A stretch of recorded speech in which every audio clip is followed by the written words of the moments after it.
Sanam Aloha.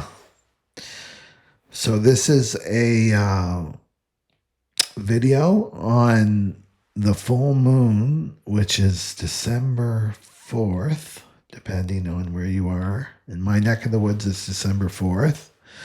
And it's in the 35th gate.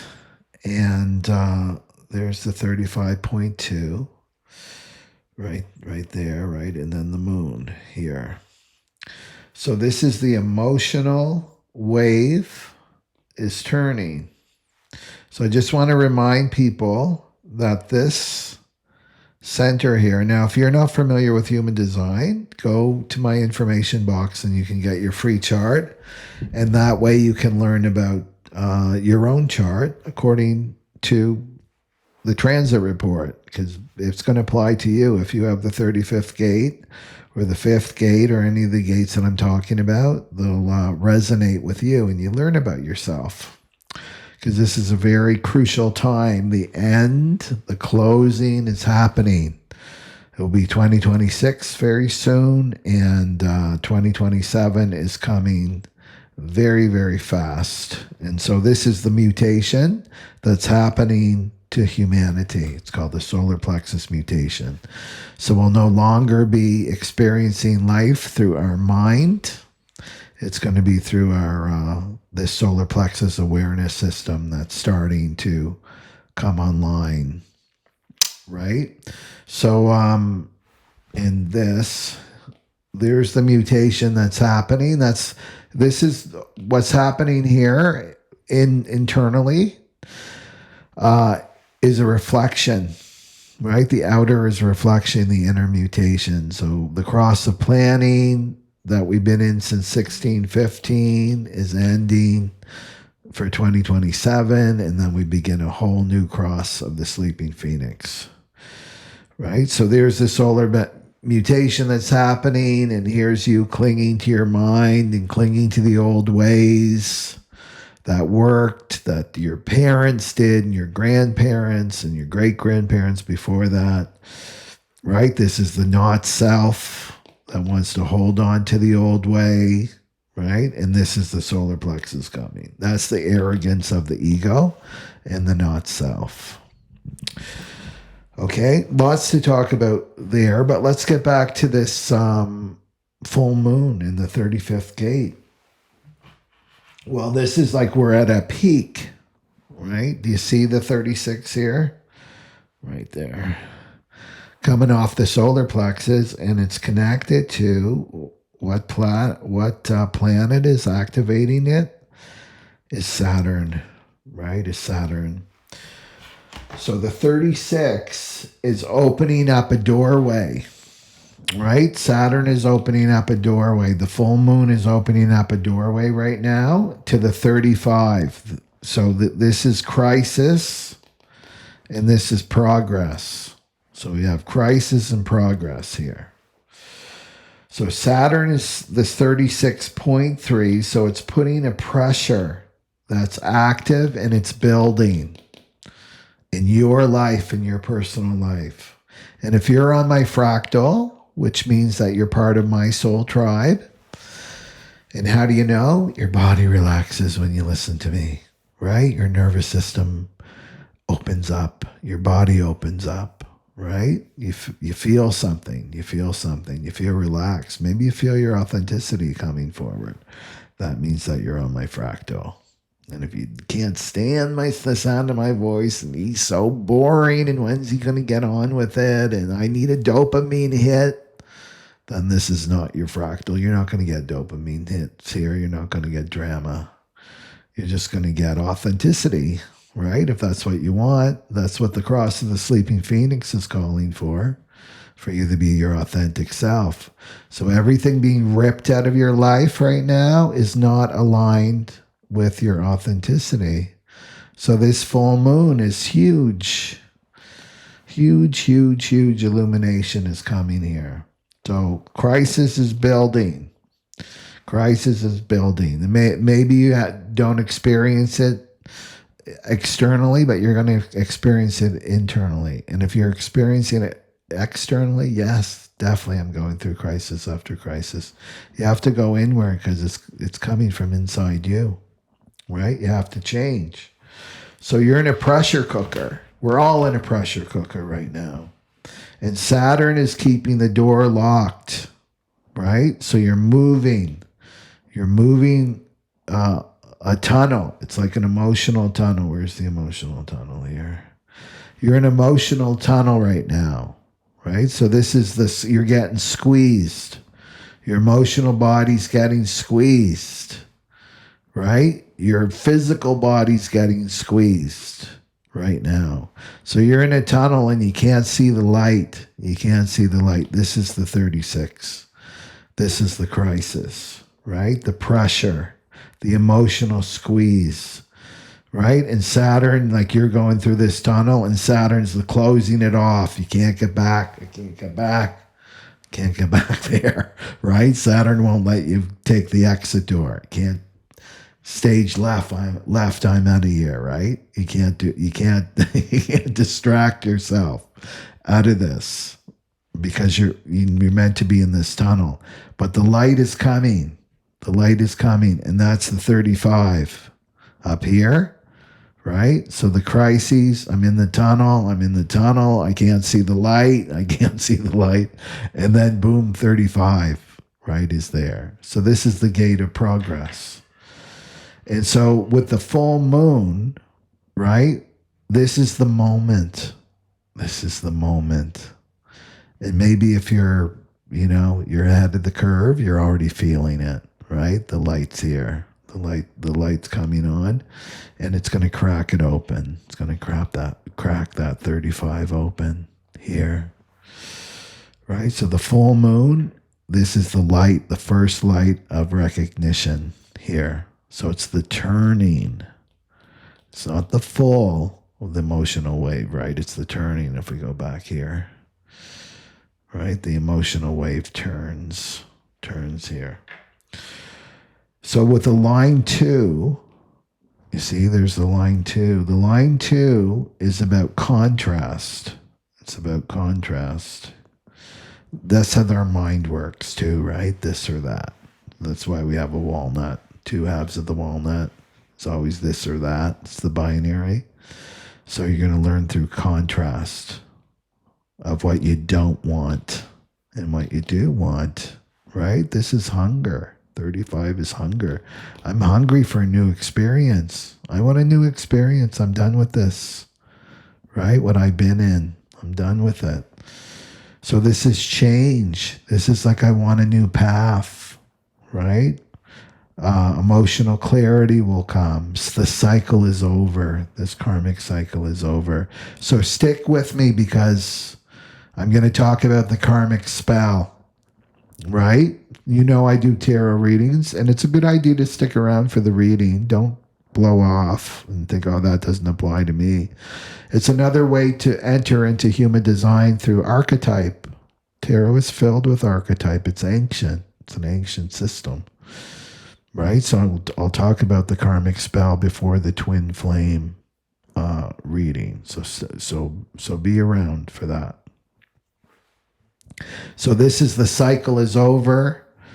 I'm done repeating the karmic loop, right? This is what the 35 was looking back at that 36. I'm done with the karmic loop. This is the story that I've been in is over. This timeline that I've been in, it's over, it's over, it's over. And this is when the emotional wave begins to turn, right? So remember that this solar plexus produces waves, especially if you're defined. So check out. It's very important that you know if this is defined. This is so powerful, this solar plexus. In human design, if it's colored in, it's immediately your authority. Immediately your authority. You're emotional, right? That's your authority. That's the wave. That's the wave. And then if you're open, that's another thing. You don't produce a wave. You absorb everybody's emotions. You absorb them. You amplify them, right? And then you send it out. So this is, I just did the video. You got to watch it. I notice that the views aren't as high. You got to watch that if you're an open solar plex person. Very important, because this wave, this solar plex of humanity is getting stimulated big time. Stimulate it to start releasing these waves, start releasing all the backlog, right, from our past, from our human past has to come out. And guess who's going to receive it? People with open solar plexus. So they need to know what they have to do. So they're not like a mess, a complete mess, that their nervous systems are shut down. Their bodies are incapacitated. You know, this is what can happen with people with an open solar plexus. So go back and watch that. And I'll put a link too, so that you can find it really easily. So the wave isn't finished. Remember, with the 2027 solar plexus mutation, it starts with that 55. And that's when the wave comes to a still point. And the people the little babies that are born after 2027 will already have this mutation. But if you're on my fractal, you're a bridge person. You're a bridge person. So you're going through the process, right, of this mutation, what it is for you within you, in your own body, your own being. Okay, so we're still in the intensity of the 36, and you're probably feeling that. But for the first time, we're starting to see the light. Well, as we come closer and closer to the full moon, we're starting to have that illumination, right? So we can see what's ending, so that you can see what's ending. You can see what's no longer real. This is about waking up from the dream. And you can see where the soul refuses to repeat. And I'll talk about that, the karmic spell. The soul refuses to repeat. I'm not repeating this again in this lifetime. Right? So we're not out of the wave, but the door is open. But the door is opening, basically, right? So let's look at some examples of this 36, 35. It's a very powerful channel. Powerful emotional wave here. This is collective, right? So this is an example of the collective. So from crises to progress, from 36 to 35, from 36 to 35. So this is the emotional arc that forces humanity forward. So this is the dark night of the soul. The 36 is the dark night of the soul. So if you have this personally, you totally know what the dark night of the soul is, right? And this is like the dark night of the soul, but then comes the breakthrough. There's a huge breakthrough here. Okay, so if we let's look at some examples here. So there was the fall of Rome, right, which led to the rise of Christianity. So this is the empire collapsed, right? Corruption was exposed. Tribal agreements failed. They failed. The tribal agreements failed. People felt abandoned by the old system. I'm having deja vu, are you? Yeah, with the fall of Rome. Every 500 years, on average, there's the fall of the empire. Guess how old the USA is? Yeah, you guessed it, almost 500 years old. So this is people feel abandoned by the old system, right? Those tribal contracts, the bargains, they're not working anymore, right? This is an example. So what came out of this? A new story, right? Christianity. Shared emotional narrative unites a broken world. It unites, the Christianity united a broken world. They came together, right? And then this is the collective morality codes. This is like, okay, well, we're going to agree to the commandments, right? We got into the guilt atonement cycles, things like that. So this was a massive collective emotional wave. Well, an emotional crisis, right? An emotional crisis that birthed something that unified, that brought us together so that we could progress forward, so that we didn't fall apart as a species. Right? So this is the emotional sensing circuit. So Ra, the founder of human design, said this is the emotional sensing circuit that's holding the collective together. Okay? So this solar plexus mutation is like, no, the emotions aren't going to keep us together anymore. There's something else that's coming that's going to keep and unify humanity for for 2027 and onward. So let's look at Black Death. The Black Death in the 1300s led to the Renaissance.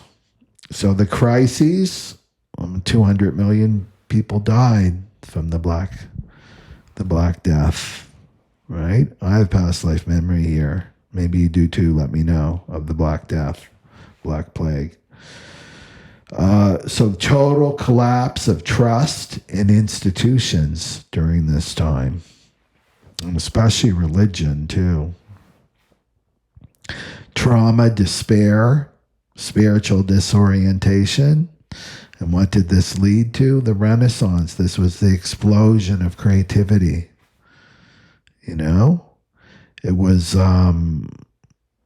humanitarianism, right? Came back.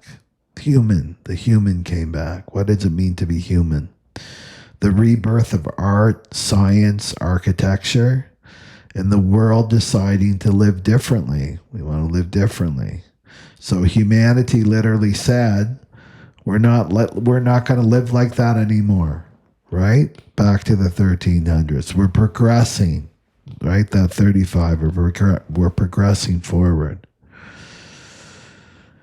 So this is 36, 35 example. Let's look at the French Revolution. The French Revolution led to democracy, modern democracy as we know it.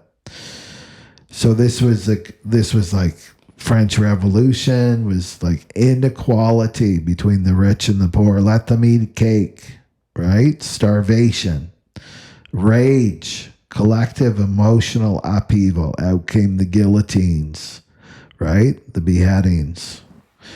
That's what happened with the French Revolution. That's what this 36, right? The crisis, a crisis, collective crisis.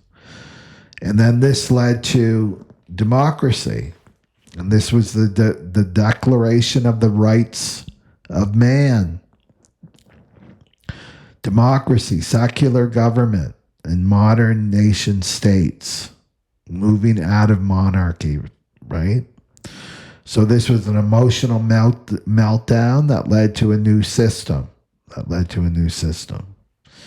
And then if we look at World War II, that led to the human rights era. So the crises was the genocide and bombings, collective trauma, and darkness of the human psyche in World War II. And remember that we're all connected. That's the big reveal, is that we're one organism called humanity. We're all connected. The solar plexus mutation is going to give us a real experience of that, not just conceptual. It will be that we're all connected, right? So we all feel it. If there's horrors and things going on in the world, we all feel it at the collective, like deep, deep, deep in the unconscious. Because we share, right? The collective unconscious. We share together. So bombings, collective trauma, the darkness of the human psyche, World War II. And that was the discovery of Pluto, too, in the 30s, 1932, the discovery of Pluto. Pluto brought up all that, the dark shadow, right? And then progressed to human rights. So this was the Universal Declaration of Human Rights. It was the global cooperation agreements and the never again emotional oath. So this is like the the forming of the emotional glue of the collective was this, but it came from this crisis in World War II.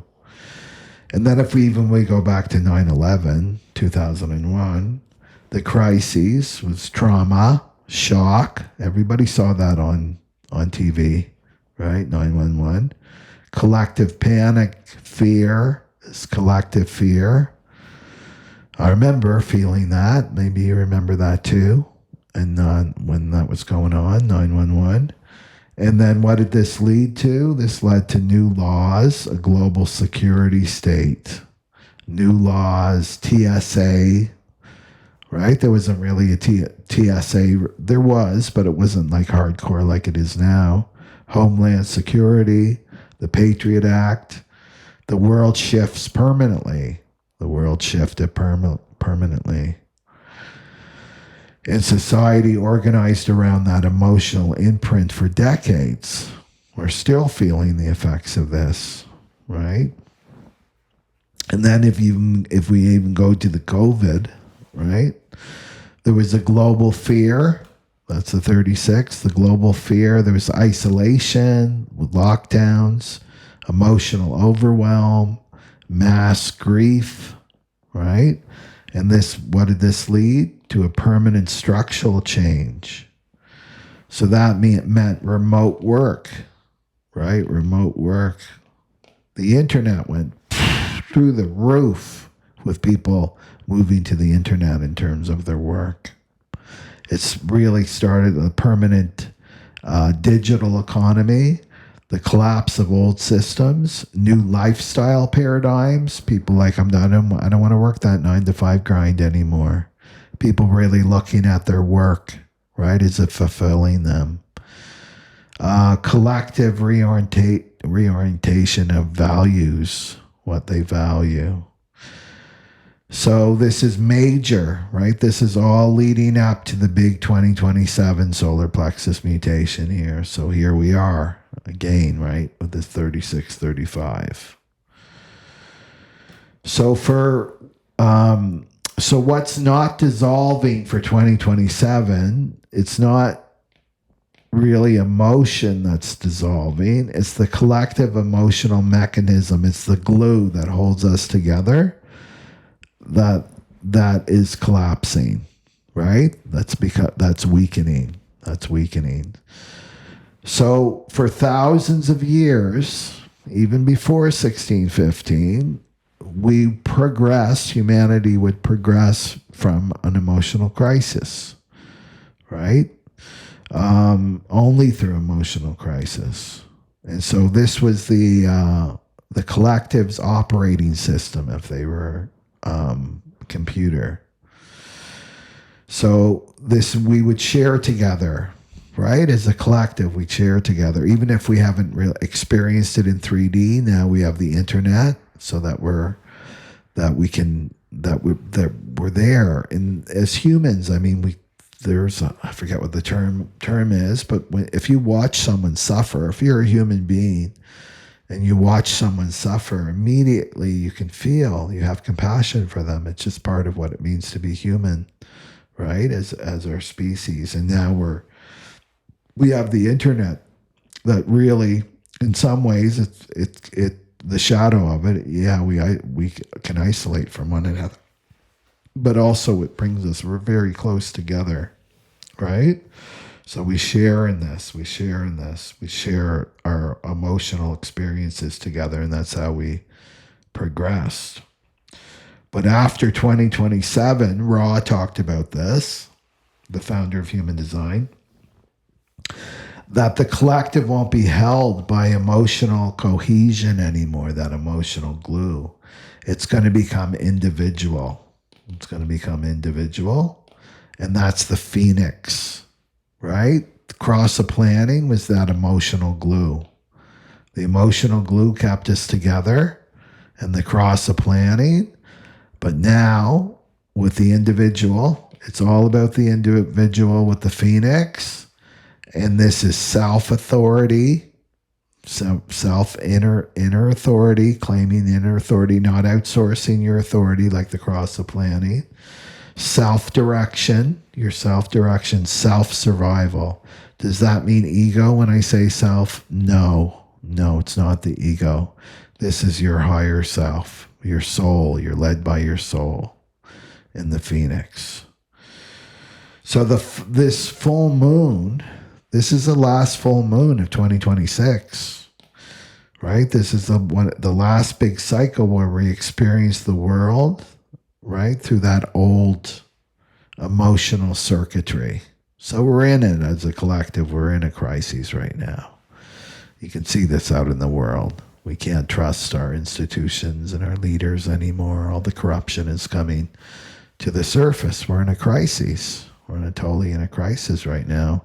But the full moon says progress is soon, right? The light's returning soon. Okay. So let's go to that emotional tunnel, because I like to use the visual, so you got a good understanding, right, of this, the emotional tunnel. So it's the squeeze, it's the darkness. Maybe you're feeling that in your life. The pressure, the claustrophobia, right? The I can't breathe in this story anymore. Your soul, like, I can't breathe in this story anymore. The emotions are looping with no exit. The karmic hallway, right, with no windows, right? That old saying, God closes a door and then opens another one. Well, you're in the hallway. The other door hasn't opened yet, but the other one's closing, right? Other one's closing. The nervous system seems compressed, right? Compressed, so it can feel like I'm trapped inside an emotional story line that's too small for who I'm becoming. But you don't see the way out. You don't see the next step. You only see the intensity. And this is the Saturn, right? The Saturn pressure cooker that's activating that 36.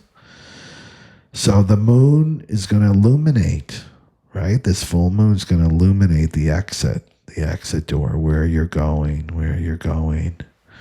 And then you suddenly see, right? That's the contrast. I finally see. I see the light. And, right, I don't want this tunnel, right? I want that light. So you see the truth. What do I mean by the light, right? You finally see the truth of your situation. You see the misalignment. What's dead, what's real, and what your soul wants. And the timeline that's closing, the chapter that's finally closing, the storyline that you can no longer carry. It's not a relief. It's not a relief yet. That's what this full moon is saying. But it's saying that there's illumination. So gate, if we go up here, the gate 35, that's about hunger. That's hunger. And this is hunger for change, right? It's the I can't go back energy. And it's restlessness that becomes direction. The desire to step into a whole new experience. That's 35. And the emotional clarity. And this is when you finally lift up your head, right? This full moon, and you say, there's more for me than this tunnel. There's more. I know there's more for me than this tunnel that I'm in right now, right? So 36, if we look at the contrast between the 36 and the 35, 36 is contraction. 35 is expansion. 36 is crises. 35 is progress. 36 is the emotional dark night. 35 is the emotional dawn. 36 is pressure, and 35 is release. Right? So you're inside the tunnel. You're compressed. You're emotional. You're confused. You're overwhelmed. You're depressed. Whatever it is, you're feeling hopeless. That's the tunnel. But this full moon, the 35.2, is going to hit and that tonal cracks open. This full moon. The light floods in. Truth is revealed. And you see the end of the loop. Right? So you move towards the light, towards your new experience. This is all about new. You move to your new experience. Maybe completely new. You've got no reference for it. It's so new. Right? It's your soul. Your soul wants a new experience. And you're moving towards the next chapter in your life, towards emotional resolution. But Saturn is pressuring you, behind you. And Saturn says you cannot go back in this tunnel. You're done. You learned your lesson. So you don't turn back. You keep moving forward. And this can feel like a birth canal. You're being birthed. You're being birthed. Right? So 36 is the labor, hardcore labor, right? And 35 is emergence. You're coming out of the tunnel, right? Yeah. Okay. So the moment, it's about, because you're probably in it right now, right? It's next week. We've been in it. We've been totally in it. All year we've been in it, it feels like. Right? So this is like the whatever crises that you're in was never meant to break you. Wasn't meant to break you. It was forcing you towards a new experience that your soul has been hungry for. Right? If you do anything, don't let the ego and the mind lead you. Divine Feminine. And so this is why you need to trust your body. Your body's your oracle right now. It's your guru. It's your teacher. Listen to your body. Your body will speak the truth to you. Your mind won't, because your mind is conditioned. It's been conditioned from day one. As soon as you got out of that womb, you were conditioned. That's the mind. And we've been conditioned to use our minds to move through life. And we've been manipulated and conditioned and brainwashed, you could even say, right, to move away from our authenticity. So a good pathway for you to get back to your originality is to listen to your body, because your body is going to speak the truth, not your mind. Always listen to the body. The body knows. So let's go. I like to go personal, right? Like, let's ground this energy so it's not like mental, intellectual. So it's all about embodiment right now. So in a nutshell, what is the 36? The 36 is the version of you that tolerated everything, that put up with everything. This is not self, this version of you. Gate 35 is the version of you that tolerates nothing but truth. That's all you tolerate, is nothing but truth. This is tribal consciousness. You've been conditioned to tolerate everything. And now you can't anymore. You're in the tunnel. You're getting squeezed, right? I can't do this anymore. So you could be living, right? I can't keep doing this with this person anymore. I can't keep doing this with this job anymore. Whatever situation, I can't keep doing this in this situation anymore. So this is emotional instability. Could be inconsistent partners, not showing up, not meeting you, not wanting to move forward, not wanting to grow, breadcrumbing you, sending you mixed signals. You're feeling unseen, you feel obligated, there's no way out of this, right? I have this due. This is all cross the planning. I got the social contract. I should, right? You're walking on eggshells, you're over functioning, there's a deep confusion of like, maybe I'll try harder. Maybe it's me, I need to change. Maybe I need to be more patient. Maybe I need to Be more compassionate. Maybe I should just be a doormat and let him walk all over me. Whatever it is, right? Living for potential, right? Trying to get back to the way it was. That's all gone. The past is gone. That person that's not changing, they're not supposed to be with you on this new timeline. That's what you're feeling, the frustration of it has to change, which means I have to change. Right? You could be plugging in to your karmic's unprocessed emotional system, right? So if you have an open solar plexus and divine solar plex people are very, very attracted to one another. It's rare that you find one the same, right? So defined open. If you have an open solar plexus, right, and your partner has defined, he's very emotional. He's the one sending out the emotional waves, and he's not taking any responsibility for his emotional work. What happens to you? You absorb all of it, all that repressed emotion, right? You're absorbing it. You're amplifying it. Your open solar plexus can't digest the emotions like a defined emotional person. So what happens? It fries your nervous system, and then it leaks out into your fascia, and then you're in pain, right? And then you're in pain, and that's how it works. So you can't stop. You can't continue to do this. It will kill you, right? You can't do it anymore. You can't do it anymore.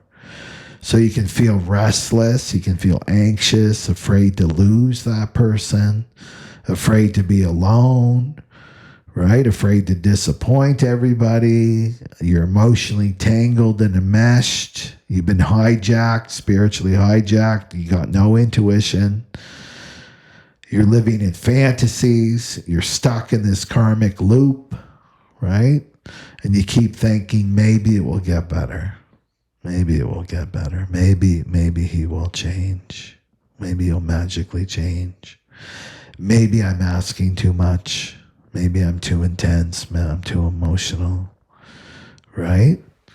So that's the gate 36 shadow. This is the shadow of the 36 is hope. Clinging to hope. Crossing your fingers. Right? Maybe staying in the crises. Staying in that crisis, refusing to move forward to the light, right? And feeling responsible for another person's emotional world. If you have an open solar plexus, you are not responsible for this person's emotions. They're all his or hers to deal with. It's their responsibility. It's your responsibility to take care of yourself, right? And that means stop absorbing these emotions, right? And this is tolerating what hurts, right? What's hurting you, ignoring what's hurting you, hurting your body. So this is like the full moon comes in with that 35, and it's like, I am done. I am done. It's this, the illumination. It's right. The truth comes in. It's like, this isn't going to change. I'm done. I'm finished. I'm done with this story. And this is when the moment, right? This is the moment everything snaps into clarity. So clarity will come for this full moon. So this is a realization. It's a line in the sand, right? It's your line. It's your deal breaker. This is what I want. My soul wants this, right? No more talk. I want to see action, right? No more talk and a good talk. No more charming me. No more manipulation. I want to see action, right? And that's your line in the sand, right? And this is when you say there's a sudden emotional truth that comes in. It's like, oh, that person doesn't really love me. It's all about image. It's all about how good I look or how I behave or how obedient I am in this relationship. It's not love. It's all image. It's surface. That person never even really, he doesn't really see me.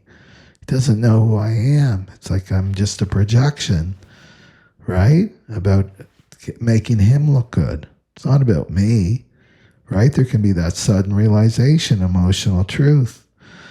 And then there's an inner truth, right? And this is when the soul comes up and it says, never again will I put up with this. Never again. You know, when you have those experiences, and it's like, I will never, ever put up with that again. I'm going to sniff at him like I'll have a 10-foot barge pull and I won't be near someone like that again.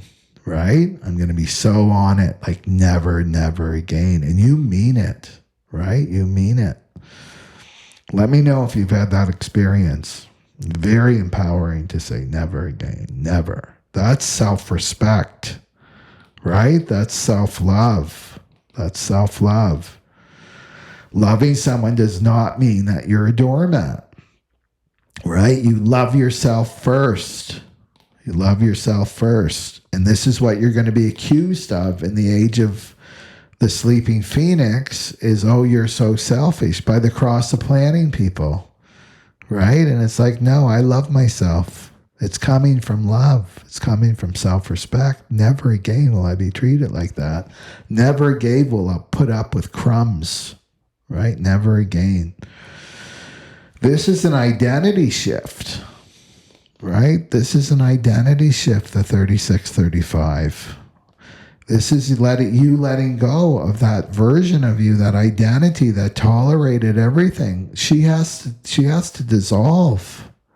That's your cross of planning identity, your cross of planning avatar that played these games. I got to dim myself. I got to play small. I can't shine too bright. I can't want too much. Right? I can't speak my truth. Right? All of that.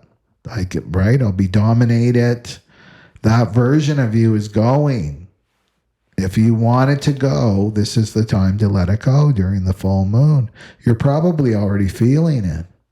You know, when you're saying something, it's like, I can't believe that just came out of my mouth. Right? And it was something like so out of character for you. Well, it's out of this character. This old version of you is dying, and then the new, it's not even new. It's like your original self is finally being birthed, right? This 36 to 35. So this is the moment that you see that your karmic partner is stuck, has been stuck for years. There's no growth. It's not alive. You know it's dead, right? You know it's dead. You realize that the relationship was just a cycle. It's not permanent. It's not forever. It's not the fairy tale story. It was a cycle of learning for you. And this is your pattern is familiar. It goes back to your childhood. You had to move through this, and I'll talk about this with the karma. The karma spell, right? So not your destiny. It was familiar. Family comes back from your family. How you felt when you were in your family of origin is what the karmic helped you to bring out, but not to heal. Remember, the karmics are not about healing. You don't heal with your karmic. You get poked. Your wound gets poked and poked. Starts to heal a little bit, a scab gets on it and poke. The karmic pokes it again. Poke, poke, poke, poke. Until you stand up and choose yourself, right? The emotional hope was draining you. Always hoping. You realize that's been draining my energy. You were bargaining with your self-worth, compromising left and right? Abandoning yourself left and right. You're going to see it. Keeping yourself small, living in survival love, right? like completely anorexic, like just not being fed emotionally whatsoever, emotionally anorexic. And then ignoring your intuition, and you kept keeping the masculine, right? You were keeping the masculine safe and comfortable instead of yourself. You're too focused on him, right? So you're feeding a connection that didn't feed you, right? So you were carrying the emotional burden for him. And I talked about this in my last video. If you have an open solar plexus and you're with an unconscious male, I mean not embodied, right? Not doing the work, you know it, right? You know it. Then you are carrying him, emotionally carrying him, because you're absorbing all of his emotions that are not yours. You've got to see this in truth, and you're going to see it this full moon. Right? So what does the 35 says? It says, I'm choosing me. I'm going to choose me this time. Right? I'm putting myself first. And this is the progress. Right? The 35 is the progress. So it requires you to participate in it. It's not enough just to know it. It's for you to participate in it now. Right? So what you were tolerating, 36, in contrast with what you truly want. What you truly want and what you desire. And you claim that. This is what I want.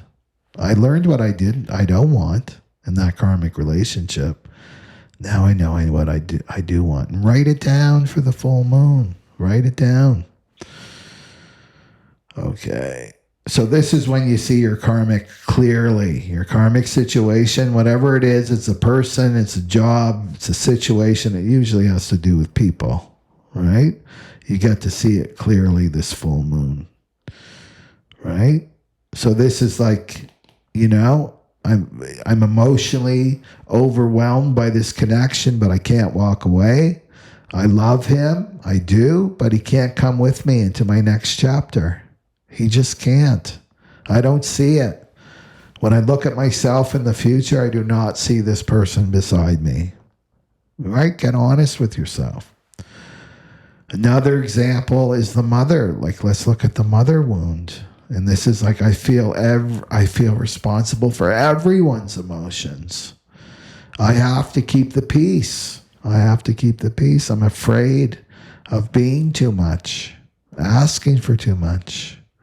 And the 35 is saying, I release this role that I've been in, right? That I've inherited. Maybe I inherited this role where I mother and take care of everybody else. And then I put myself last. Well, 35 says, I release that role that I inherited, that it was assigned to me. It's not me. I'm mothering myself now. I'm taking that energy back and I'm going to put it back on me. That's the Ace of Cups in tarot. I'm going to fill my own cup now. Right? You've got to look at these roles.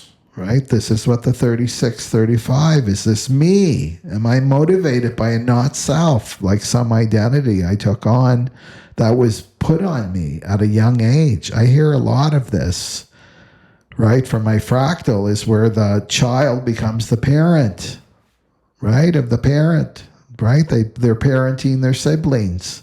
They even have Mother's Day cards now for like the older siblings that mothered their siblings. Right? That's a role that was imposed on you. That's not you, if that's your situation. So now I'm going to mother myself. Right? I didn't have a mother. So I got to mother myself now. And then the self-worth is a big one too, right? So the 36 can be like, my body is stressed. My body is stressed. It's exhausted. My nervous system's dysregulated. And I feel like I'm failing. I'm failing everybody. I'm failing my life. Right?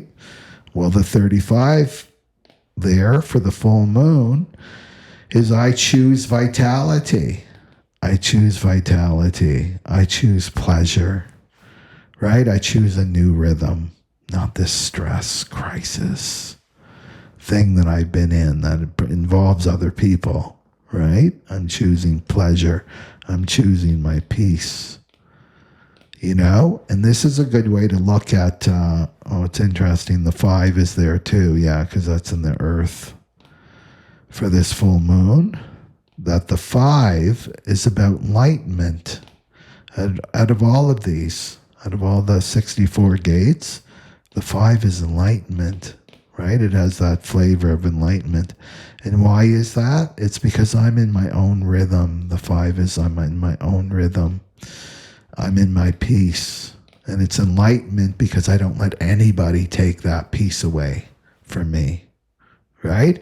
If my body starts to get dysregulated and it's like, no, I don't want this. I'm not engaging with this situation or this person that's always in a crisis and always in some kind of drama, right? It's like, no, I'm removing myself from all of that so that I can remain in peace, right? That's to be enlightened, is I'm keeping my peace, my peace. So you claim that with the 35, right? Your new rhythm that works for me, my new rhythm. I'm not letting anyone upset my rhythm. This is my rhythm. These are my boundaries, right? So, okay. So gate 36, right? Just to get this home, feel this in your body. Gate 36 is the version of you that tolerated everything, put up with everything. And gate 35 is the version of you that tolerates nothing but truth, your truth, right? Okay.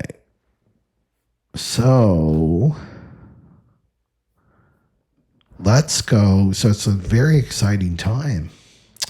So let's go to we'll do that. So this is a good time if you're listening later or listening to the podcast. It's just to take a pause. You can put the video on pause and take a few long deep breaths and maybe get some water or tea or whatever, and then come back for the reading. Okay.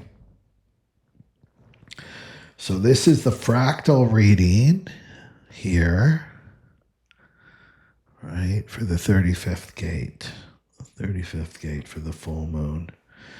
So what's the full moon for my fractal? So I do deep prayer, and then I don't pick the cards. The divine picks the cards because they just jump, right? I ask the question and they just jump out of the deck here. Okay. I love that I can expand this now so you can see, you can have a better view, right, of each of the cards.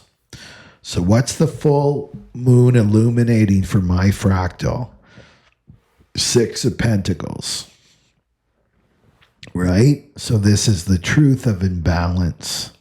You're seeing where things are unequal in your life, where you're doing all the giving and someone else is doing all the taking.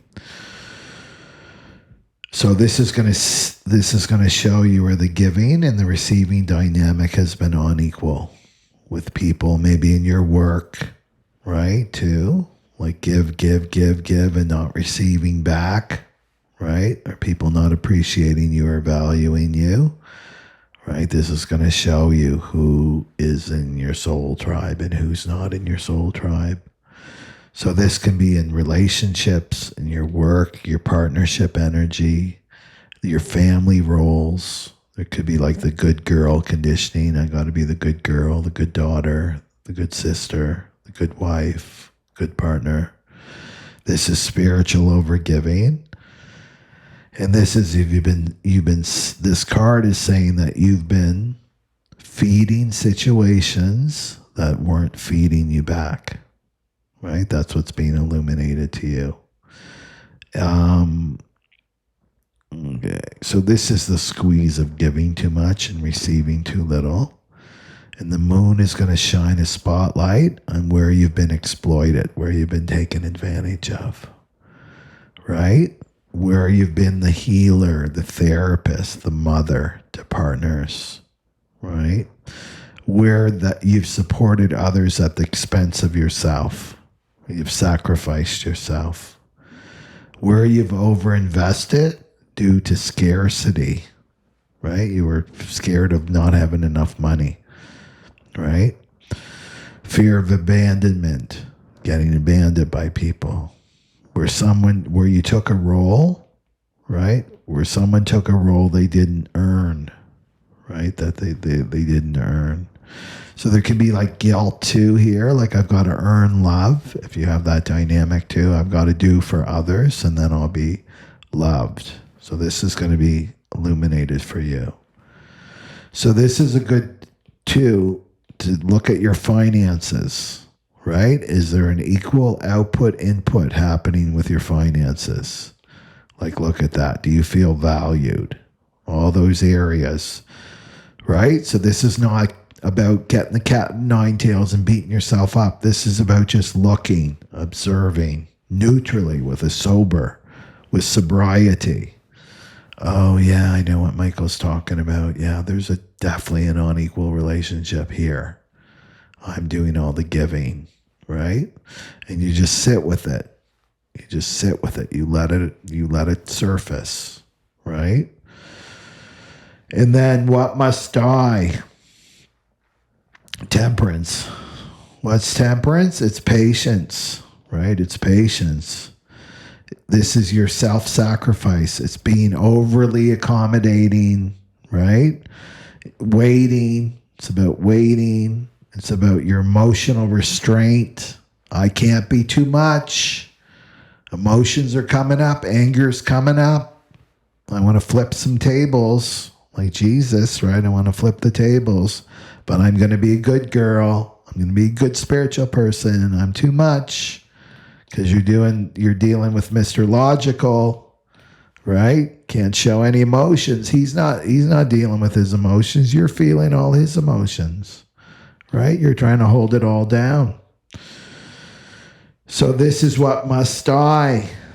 This, right? This identity. So it means too much compromise. This is what have to die. You compromising too much.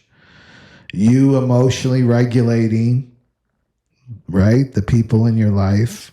Too much soothing other people.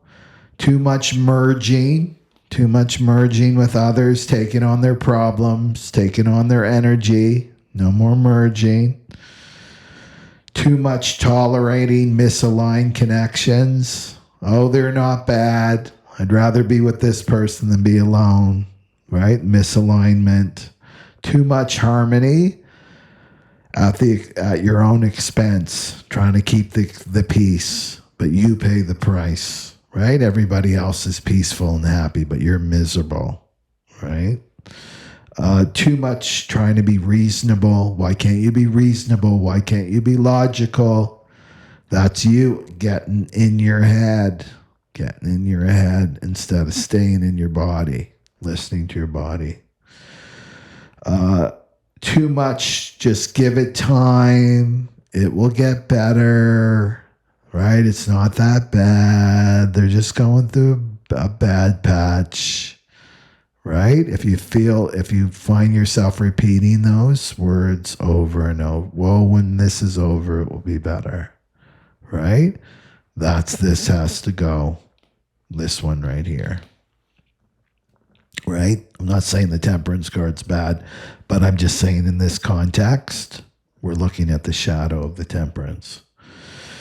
So temperance is the feminine who keeps everything peaceful while she dies inside. And nobody notices that she's dying inside. Right? So this says, stop blending your energy with the wrong people. See those cups? She's blending energy. You're blending energy with the wrong people. Stop moderating your truth. Stop diluting yourself, right? You're just a flavor. You don't want to just be a flavor. You want to be your whole self, your original self. Right? So stop watering yourself down. Stop diluting yourself. And this is the emotional shutdown of the 36. Right? Right here, the emotional shutdown. This has to end. Right? That's the crises. That this identity has to go. That you've used to cope. And then what new experience is your soul hungry for? Well, we got 3 cards popped out here. 5 of Cups, Page of Swords reversed, and the Judgment card. This is the portal. This is the portal right here. 5 of Cups. What are you hungry for? What's your soul hungry for? Honesty, emotional honesty. This is the 59th gate. It's one of the major codes in the Phoenix, era of the Phoenix. It's coming in 2027. Emotional honesty, authentic grieving. That's what your soul is looking for. Not distracting yourself from grieving. You need to grieve. 36. You need to grieve this old story. What does that mean? You sit with it. Don't distract yourself. You sit with it alone and you feel it, right? And stuff will come up. Stuff will come up and there's like a grief, and that's the emotional let go, right? So if you've got a defined solar plexus, it's going to be connected to the past, your family of origin. There'll be a connection there. Will there be like some abandonment experience you had as a child that's still stuck? That will start to release. And then if you have an open solar plexus, then you're dealing with energy moving from the body, right? It's going to move from your body. That's the grief. That's how you remove grief, and you remove emotions that you've taken on, right? And this allows your nervous system to relax, and your body will thank you for it too. So this is closure. Your soul wants real closure, and real closure means that you have to let go of these emotions, right? So this is, you want to feel the truth. You just want to start to feel the truth and stop suppressing it. And then Page of Swords reversed is you're hungry for silencing the mind, right? Your soul wants that crazy ass mind of yours, that noisy radio in your head that's nonstop with anxiety and self-judgment and criticism and the what ifs and the fears. Your soul's like, turn that thing off, right? Your soul is like, I just want some silence. Can you give me some silence? Right? So this is overthinking. Your soul wants you to stop overthinking, watching others, right? Through social media, being with your false fractal, right? Your friends flitting on the surface, comparing yourself to others, trying to understand others' motives, analyzing the connection, your relationship, looking for signs, right? Looking for signs. Being pulled by your anxiety, right? So your soul wants peace of mind here, peace of mind. And then judgment. This is the real message right here, is the Judgment card. This is resurrection, right? The angels come with the trumpet, resurrecting these people from the dead. That's you, from the dead. No, you're not physically dead, but emotionally you're dead. Right? Spiritually, you're dead, right? So this is the Judgment's like, wake up. It's time to wake up now. Wake up. Wake up from the dream. Wake up from this dream that you've been in, right? It's time to start moving forward now on your soul purpose, your true soul purpose, where there's passion, there's joy, there's adventure, there's life again, there's vitality, right? There's not this karmic loop that you're repeating lifetime after lifetime after lifetime, right? It's time to drop this script, right? The angel is saying here too.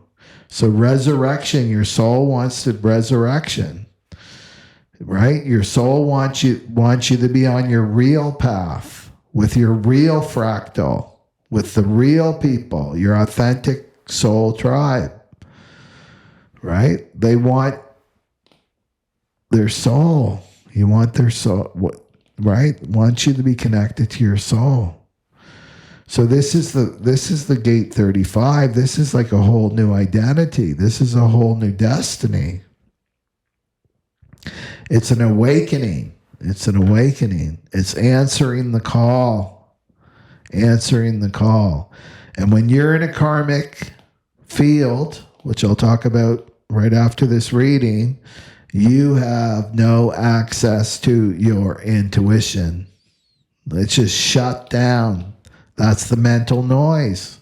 It's shut down, shut down, shut down. The judgment, your soul wants you to start listening to your intuition. Stop listening and outsourcing your authority to a karmic that doesn't know what they're doing. They're not connected to their soul in that way, right? What your soul wants you connected to your own intuition, to your own higher self. That's what you need to start following, right? Not somebody outside of you. So this is answering the call. It's walking through the tunnel, right? Your soul wants you to walk through that tunnel towards the light, towards the light.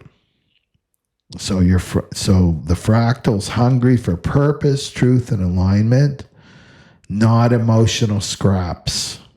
You don't want the breadcrumbs anymore. You don't want emotional scraps, right? You're outside the 5-star restaurant and somebody's running and throwing a few leftovers at you and you're calling that love. No, you want to be going in the restaurant. You want the 5-star treatment. That's what you are. That's what you deserve. Somebody posted this and I love this quote by Maya Angelou. And basically it's what does it say? Your crown has been bought and paid for. And it's your job to claim it and wear it. Wear your crown. What does that mean? That means your ancestors have done a lot of work to get you where you are today. Right? So you stop playing these games. This is the old ancestral way, the cross the planning way. They had to play these games, the tribal contracts, the staying small, staying silent, all of that. Judgment is like, it's all, your ancestors already bought this crown. Why are you not claiming it and putting it on your head, right? And start moving through the world with self-respect and self-love and nobility, right? Believing in yourself. That's what that means. You're done with this. All you need to do is walk away. That's your only job, is to choose you. Choose you, and then everything will fall away that's not aligned with you. And you know what that is? That's called a blessing in the spiritual world. That's a true blessing that you're released and liberated. Right? Okay. So let's go to the next one, which look at this. Look at this reading. What is the quality that my fractal has to embody? Right? This is the crown on the head card, 6 of Wands, right? This is victory. And what is this? Is recognition, right? It's recognition. What is it? These two, look at these two. What are they saying? Finally, she came out of hiding, right? She was hiding in the closet for so long. Hiding in that karmic relationship. She was like so dim and small, hoping nobody would notice her at the soul level. Finally, right? Finally, they can see you. These are all the people that you're destined to help too on the planet, right? Finally, she's on her horse. We can see her, right? We can see her. So this is self-recognition. You have to recognize yourself. What a great soul you are. Right? Stop listening to the karmic. The karmic can't see you, right? The karmic can't see the great soul you are. The karmic is all about pulling you back and keeping you small, right? This is who you are. This is what you have to claim. So this is visibility coming out of hiding. It's celebration. It's confidence. Remember, confidence comes from the root word confide. And that means to confide in the divine. That means confide into your higher self. That's what gives you true confidence, not narcissistic confidence. They're leaning on their ego and the ego's up and down, right? You're confiding in your higher self. Your higher self doesn't go up and down. It's always there radiating, right? So this is being seen in your truth. This means being seen in your authenticity. Here I am. This is me. Take me or leave me. Doesn't matter to me. I'm committed to being me. Committed to being my authentic self. And the ones that are for you are going to say, wow, we finally see her. Maybe there's people in your life right now where it's like, finally, I can see her. She's been so hidden in this cloud of karma, right? I could never see her. She was always had a mask on, right? Trying to fit in with this, where she doesn't belong, right? Where she doesn't belong. Okay, so this is the opposite, right? This is the total opposite of this temperance card, right? The Six of Wands is total opposite. Because this is about standing tall, right? This is about owning your power. This is about owning your power right here. This is about letting your gifts be visible, right? This is who I am. These are my real gifts, not the ones that I'm trying to fit, right? I'm the round peg, right? Trying to get into the square, whatever that saying and goes, right? Trying to fit in where I don't belong. That's not me, right? Then your true gifts can come. And remember, if you're on my fractal, you have a past life as a Cathar. And if you haven't watched that documentary in my video, like go down in the information box, you got to watch it. Because when the divine feminine starts to come more back into her body, it's all about you getting back into your body. The codes, the Cathar codes start to release. And that's all this wisdom that's already inside you. It's already there. Right? But you need to be in the body. You need to be in your authenticity. And then all this wisdom starts to release from you. And this is what the world wants from you. Right? You probably have these amazing healing gifts, spiritually healing gifts to share with the world. And the Cathars are here, the 700-year prophecy. We're here. We're back. They couldn't destroy us. Right? So we're coming back with the light. And it's safe for you now to come into your body and be visible, right? And to be visible. And this is what your soul wants you, because this is who you are, right? This is who you are.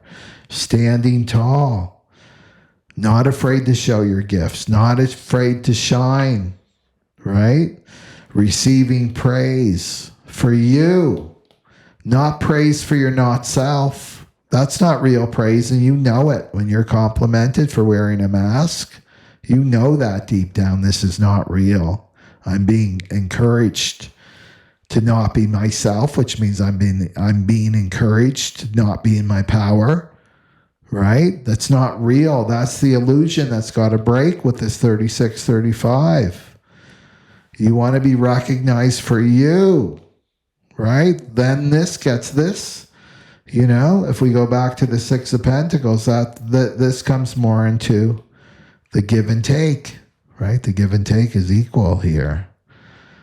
This is going to get you so back in line, right? Back online. So you want to allow yourself to be admired for yourself, for your authenticity. And then this is you stepping into leadership. Right here, this is you stepping into leadership. So this is the woman, right? Let's look at the woman here in Six of Wands. It's the woman that walks out of that tunnel, that emotional tunnel, and the world finally sees her. You finally walk out of that tunnel and the world finally sees you. And this is exactly the hunger of gate 35. That's the soul's hunger. And this is the phoenix rising from the flames, right? That's you, the phoenix rising from the flames. But right now you're being squeezed, right? Your not self is being squeezed, and it's connected to this shadow of the temperance card, right? And then what's the outcome if you follow the path? What's the outcome? The card's right here. What's the outcome if you follow this path into the light? Well, the Emperor reversed, the Nine of Pentacles, and then the Ace of Cups right here. So this is crazy good. Crazy, crazy good. That's what I see. So this is the false masculine. The Emperor reversed, the false masculine loses power. Right? So this could be your karmic relationship in your life. It could be the karmic partner dynamic collapses. So this is the tyrant masculine is failing, starts to fail, starts to fall from your life, right? Maybe still physically there, but the influence, he loses power over you. Right? Loses influence. The controlling you loses influence. Emotionally unavailable, right? Losing access to you. It's just, I'm not playing this game anymore. There's nothing there, right? It's dead. I don't feel this connection to you anymore, right? He loses access to you, loses control over you. This is the patriarchal patterns start breaking. Narcissistic structures start falling apart, right? So this is the end. This is the end of the 36, right? Right there. And then the Nine of Pentacles, right? This is independence. It's Pentacles, it's the material here. Self-worth. Right? And the thing, if you have money issues, it's never money issues. Money issues show you that it's really self-worth issues. Right? So if you're struggling financially, or I can't leave this karmic relationship because they pay for everything, look at your self-worth. Your self-worth is probably tanked, right? Being in this field that is not encouraging, it's not nurturing you, right? So this is your self-worth comes online when you let go of this false masculine. This means your own inner masculine energy starts to surface. This is you. This is like the Empress in waiting card, the Nine of Pentacles.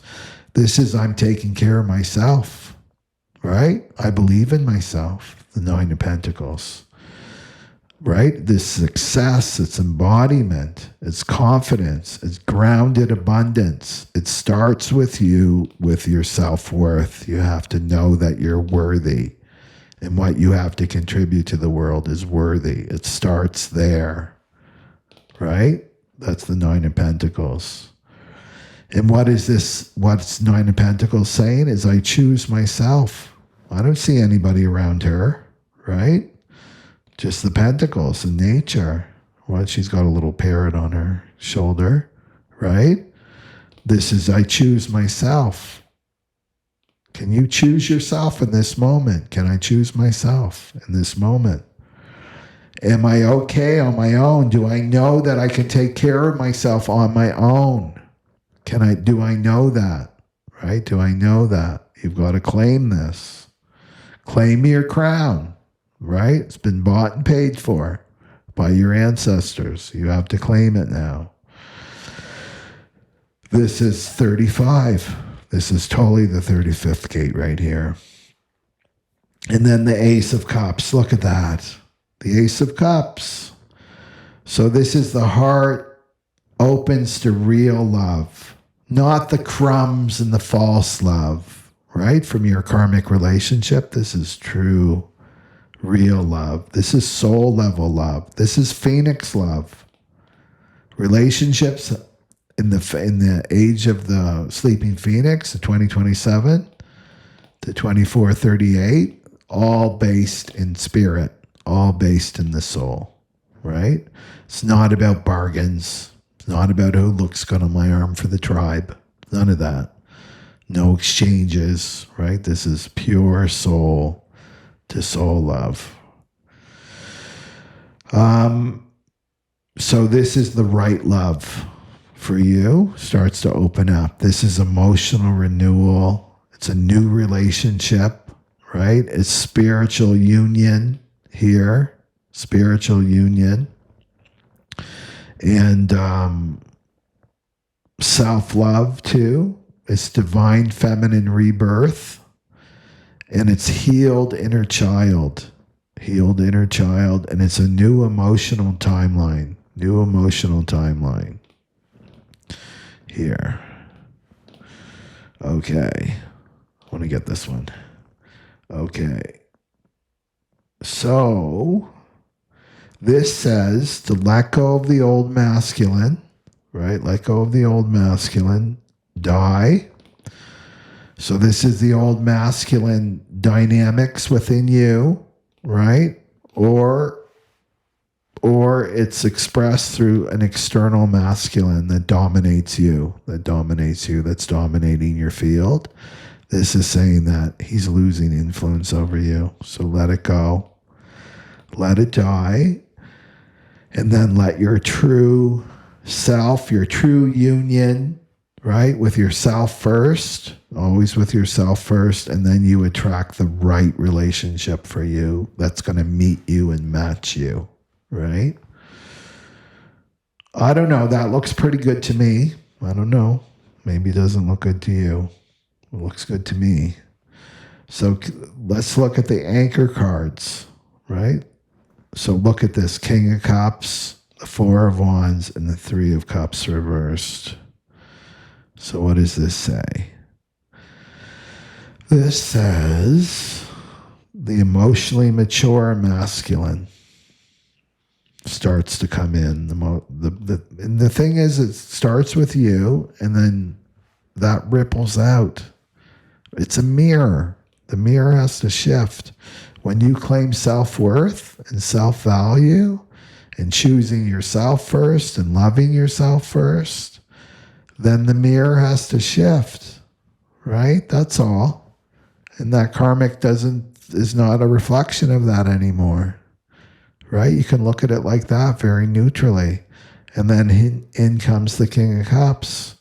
And the King of Cups is the archetype of the healed solar plexus, the divine solar plexus, right?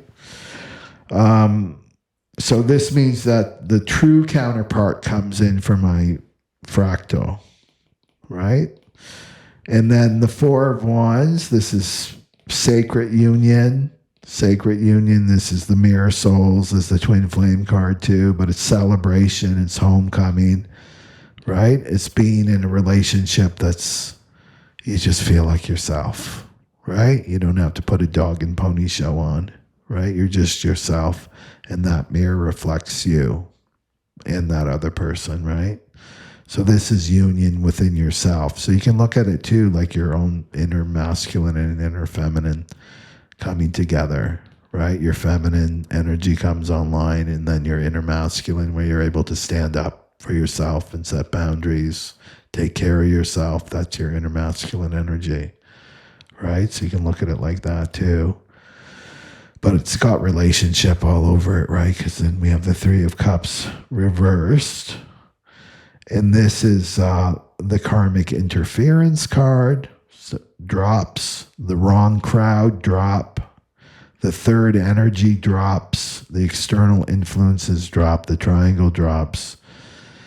And this speaks to letting go of triangulation, karmic partner influence, to meddling friends, whatever is creating an interference frequency in your life, which can stop this from coming in, right? When you're, and then I'll talk about that in a second. That's that karmic spell. The opinions of others, getting influenced by the opinions of others, the karmic masculine, the tribe's expectations of you, the community's expectations of you, that you have to play this role for them. It can be religious or cultural conditioning. Friends who keep you small and dimmed. Yeah, they encourage your false self, but not your true self. You can't be truly honest with these people, basically, right? You can't be vulnerable in your own authenticity. Okay. So this full moon is about your biggest interference is not the divine masculine. It's the karmic social field. That's what this is saying, the karmic social field that you're in and that you're surrounded by. So this is energetic noise, and that fits in with the Page of Swords reverse, right? With the noise. You have too much noise that's not yours. The opinions of others. Anxiety, other people's emotions you're taking on, not yours. The tribal rules, whatever the tribal rules are. Well, I can't say this. I can't do that, right? I can't show this. I can't behave like this. Whatever the shoulds are, that's the tribal rules. And they may be unspoken, but you know what these tribal rules are. And now it's time to break out of them, right? The 36 is showing you that. That tunnel is showing you that. This is peer pressure, it's chitter chatter, it's surface level, keeping you distracted and getting the dopamine hits, right? Keeping you in crisis. So you may have someone in this false fractal that's always has a crisis or something, and you're the fixer or you're the mother. You got to go nurture them, take care of them. So there's too many voices in the dark in the tunnel here and not enough inner truth in the light, right? So your true union is not blocked by destiny. It's blocked by the wrong circle. You're in the wrong circle. You can't hear your intuition. Okay. So let me know if you appreciate these readings. I like that people commented the last time because I really enjoy doing them, and I love the tarot. There's so much to explore, and it's another way to learn about the gates. Okay. So the next thing we're going to do is we're going to talk about the karmic spell. So you can put the video on pause if you need to go and have a drink or whatever. I do. Okay. So a thing called the karmic spell. The karmic spell. So karma is very, very powerful. Karma is very, very powerful. And if you look at a karmic relationship, it's not a choice. A karmic relationship is not a choice. It's a field. It's a field. And the field is stronger than good intentions. So a couple questions here that I contemplated is, so what happens, well, we're talking about the twin flames, okay? So there's a lot of opinions out there about what a twin flame is, right? What a twin flame is. And it's a lot more than runner and chaser, It goes a lot deeper, and it fits with the phoenix, right? This new phoenix with the 55th gate, especially, that Richard Rudd even talked about. He does the Gene Keys, which is a spinoff of Human Design, and he did a deep, deep dive on the 55. That's what actually got me into the Gene Keys, and that was way back in 2005. I remember getting that when he just sent PDFs once in a while. There's no book, there's no programs or anything like that. But I remember reading the 55th, right? The 55th gene key, which is so dense. And he talked about the sacred marriage. I think he used the term marriage, the sacred marriage, but he was tuning into this twin flame, right? The twin flame connections, which are a big part of the Phoenix program, and they're not cross of planning relationships. So the cross of planning are like the past. That's the past relationships are based on bargains, right? So the new relationships are based on soul and spirit, right? So this is what the twin flame connection is. But the thing with everybody on the planet has been born in the cross of planning energy, right? So twin flames come together and all that cross of planning stuff has to go. All their conditioning has to go. That was received by their family of origin, right? And also their past lives too. All of this has to be released, right? So it's a lot of work that takes place.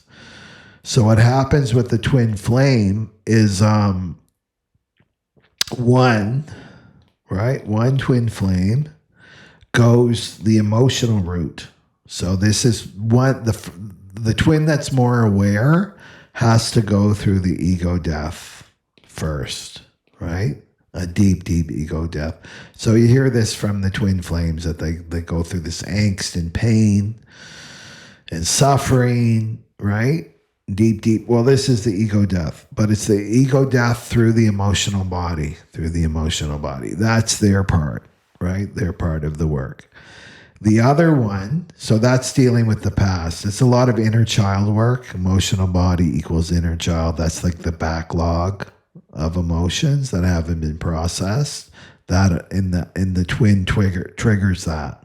And then the other twin triggers the other twin. And the other twin is really about healing their body and their nervous system.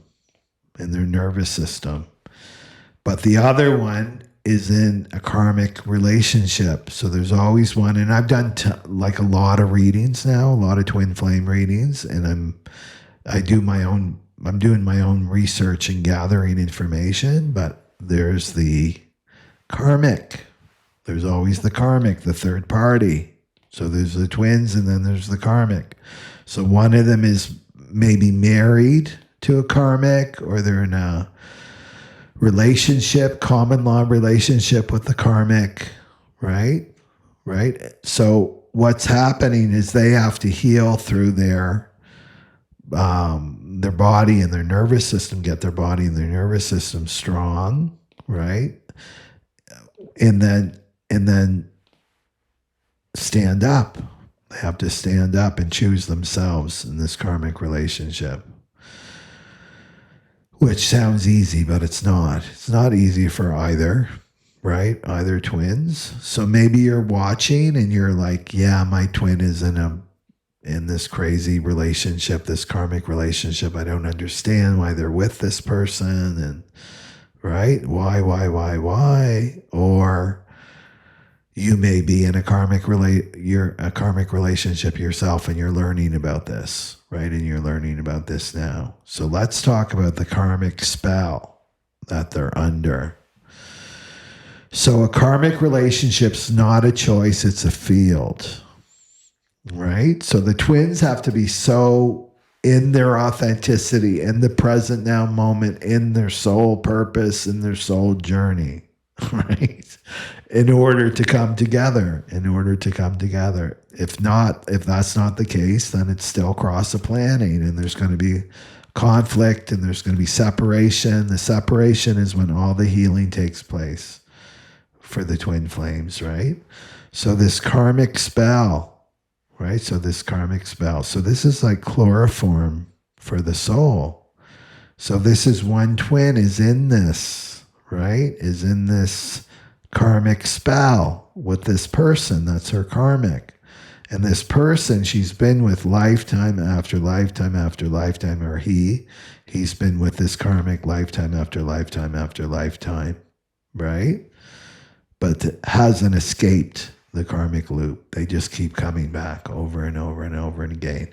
And this is the big kahuna. It's like the big kahuna karmic, like the one that's at the door, right? Awakening is behind him or her, but they play that role of being the bouncer. Like, you're not getting out of here until you deal with me and this karma. So it's a field. It's a field, and the soul goes to sleep in this karmic field. So basically, it's a replay. So they're on the stage. You can look at it like a stage, right? So this person is with their karmic on the stage, and they have to play this out, right? And no one can interfere with this. No one can interfere with this play that they're in. Right? So it's a replay of the past, all those dynamics coming up. And it's very, very powerful. And so when the twin is in that relationship, like just in the field, the aura of their karmic, they go to sleep. They're basically asleep. Their soul's asleep. What does that mean? That their intuition goes offline. They have no access to their intuition. They have no access to their soul. So who becomes their intuition is their karmic, right? The karmic becomes the intuition. The karmic becomes their authority, right? Their authority. Their emotions can shut down. Their emotions can shut down. They go numb. They're disconnected. Right? They abandon themselves. They're emotionally flat. They're resentful, but they're quiet. They're unable to access their intuition whatsoever. Right? And so what happens is they begin to see in this karmic field, this is how powerful it is. They begin to see the world through the karmic's eyes. They completely merge with this karmic. They're seeing the world through their karmic's eyes. They're taking on the beliefs of their karmic. They're taking on the fears of their karmic. They're looking at you through the karmic's eyes. That's how they're seeing you, the twin. I'm seeing them through my karmic's eyes. They're seeing themselves through the karmic's eyes, right? That's why they feel small. They feel like they have no worth. They don't have they don't have real confidence, right? They don't trust themselves because they're looking at themselves through the karmic's eyes. They're in a delusion. That's the fantasy. That's the irony, right? That people teach, well, the twin flames is just a fantasy. It's limerence or whatever. It's like, no, this is the fantasy. Is the karmic field. Right? But you can't go in and interfere, right? You can't go in and say, what are you doing? Right? Get out of this, blah, blah. No, they're going to see you through the karmic's eyes. They're under the spell, this karmic spell. So they have to play this out until they choose. They have to choose themselves. So this is why they have to strengthen their bodies and their nervous system so that they can hold their authenticity within this karmic spell, in the karmic spell. Otherwise, they're just like under the wave of the karma, basically, right? So this is them starting to choose themselves. It's like, okay, I'm going to get my body strong. I'm going to get my nervous system nice and strong so I can hold what's coming at me and still hold my center and not collapse. Right? So this is them choosing themselves until they get strong enough that they're able to see, oh, I have a choice. I have a choice now. I can walk out that door now. I can choose myself. And it's like, you know what? I'm not doing this again. Right? Another lifetime of this. Yeah. So this is how you can know that you're in a karmic spell. You know, it's just what I'm trying to say is to have compassion for the twins that their twin is in a karmic relationship. That you have your own work to do. You've got your emotional work to do. If you're still having emotions, reactions, and things like that, it's like just do some inner child work, right? And separation. That's where all the healing takes place, and then have compassion that they're not seeing you clearly. They're not seeing themselves clearly. They're basically under this powerful spell. And this is for a good reason, right? They have to play this karma out, right? But the hopeful thing is that we're in a different frequency now. So they do have a chance to liberate themselves, but they have to do it. You can't do it for them. Okay. And also, right, the voice in their head, the voice in their head can be the karmic, right? They're not thinking clearly. So if you're a twin right now watching this and you're like, yeah, I think I'm under a karmic spell. And that's the beauty. When you meet your twin, you have an opportunity to feel what it feels like to be yourself, right? Just to relax and to be yourself and your authentic self. So you've already tapped into it a little bit, right? With your twin. So if you're under this spell and it's like, yeah, I totally relate to that. I'm feeling like overwhelmed by this relationship and I feel locked in and I feel like I just lose my power when I'm in this field. Well, the first thing you do is have compassion for yourself. This is powerful. And we all have to deal with this. So I know this myself, right? Being in a powerful karmic relationship and I couldn't see clearly.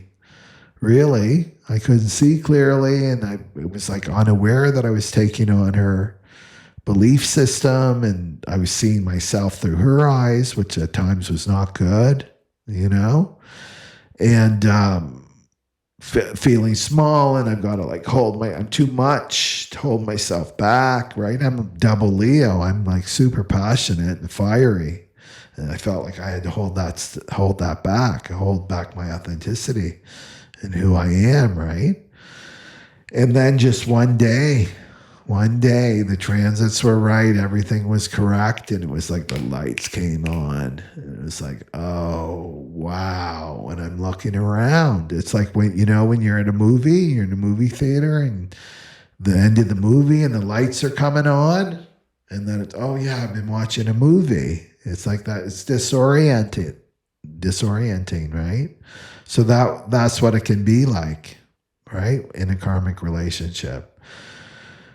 So for you, it's just to go through it, right? So you'll get to a point in the karmic situation where you'll know where you're going. I know this feeling too. It's like, I know this is where I'm going, but I'm not there yet, right?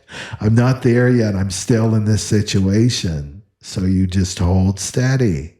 And you love yourself through it, right? It's most important that you say, I love myself. I love myself. I remember doing this once, like getting screamed at by this karmic woman, right? About some projection. She got triggered or whatever. I won't go into the details.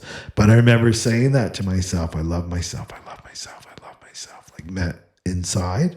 I love myself. And just watching her and just having my heart open. Right?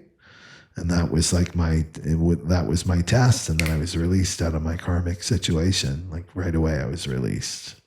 And I felt really good. It's like I kept my dignity. I want to keep my dignity. I want to keep my heart open through this process. I want to love myself. I want to nurture and take care of myself and just know that you're in a karmic relationship and getting angry and fighting or trying to cling on to it, it's not going to work, right? So that's what I would say to you. And to spend as much solitude time as possible, like writing in your journal, right? Like really getting strong in the body and the nervous system, and then just be present through this, right? Compassion for yourself. Okay. So if you're on the other side, like how do you know if your twin is under a spell? Well, they act out of character. They'll act out. It's like they have two different personalities, you'll notice. And when they're in the field of their karmic, it's like they're a different personality. It's like, who are you? Who are you? You're not the person that spent time with me. Who is this? Right? It's because they're under the spell. They've taken on a personality, a persona that's matched with the karmic, right? This false personality. They're exhausted, right? There's no spark. There's no fight. There's no direction. They're in a fog. They can't really articulate and communicate anything of real substance. It's very surface. Their intuition is muted, totally muted. And then the key is that they're not, if they're rejecting, don't go into like, oh, they're rejecting me. They rejected me. No, they're not rejecting you. They're rejecting the version of you that's filtered, that's not real. They're projecting their karmic's eyes onto you. Of course, the karmic doesn't like you, right? The twin, because they don't really love their relationship. They don't love her or him, so they're not going to love you, the twin, because you're the twin of that other person, right? More empowered, right? More authentic. So they're filtering you through their karmic's eyes, right? Through the karmic sphere, So they're not rejecting you, the real you. They can't. Twins can't reject each other, like their essence. So the karmic spell, it's not punishment, right? It's repetition. It's their classroom. Right? It's just repetition. It's not your punishment. It's just you're repeating something so that you can make a different choice. In this lifetime. Right? And the choice is to be true to yourself, true to your soul. Follow your soul, follow your heart, and trust what your soul is telling you. Right? So this is about, you have to replay this dynamic until you choose yourself. So you want to say right now, I choose me. I choose me. I always choose me. I'm putting myself first, right? So right now you've got to feel the suffocation. You've got to feel the emotional starvation. You've got to feel the self-abandonment. You've got to feel the resentment. Feel the exhaustion. Feel the betrayal of your intuition until you say no more. No more. This is it. I'll never, ever put up with this again. No more. That's your line. And then the spell will break. The spell will break, right? When the soul chooses itself, that's you choosing yourself, the spell breaks. Lights come on. Boom, boom, boom. Right? That's for this full moon. And that's your Phoenix moment. Right? So what you're doing is you're choosing your soul over fear. And as soon as you have, like, I can't take care of myself and money, that's the oldest trick from the ego, right? The oldest trick. You can totally take care of yourself, right? Listen to that last reading. Once you have your self-worth, creation will start to deliver to you. You have to trust your frequency. And right now your frequency's dampened because you're in this karmic spell, right? You're not being yourself. Okay. So it's about you choosing you. It's not about your twin choosing you. It's not about the karmic changing, right? It's not about you becoming when life becomes more comfortable, then you'll do it. No, you want to choose you right now. 2025, do it. Choose you. I choose me. And it ends when you return to your body. When your nervous system becomes strong, your intuition will become louder and louder and louder than the karmic. You want your intuition stronger than the karmic. You want that voice in your head that's not you. Don't stop listening to it, right? Get into the body. Listen to your body. Your body will speak the truth to you. And so you want to obey your body. And then your truth becomes undeniable because it will get stronger and stronger and stronger. So this full moon, the 35, Two of Swords, right? That's when the blindfold comes down, comes off, the blindfold slips. And then you get to see this replay for what it is. Oh, we've been in this loop forever, right? We've been in this loop and we get nowhere because you're not supposed to get anywhere. You're supposed to choose you. And then the spell breaks and you leave, right? And then you leave. So you have to realize the karmic spell, it's not love. It's not real love. It's not your destiny. It's just karma. It's just karma.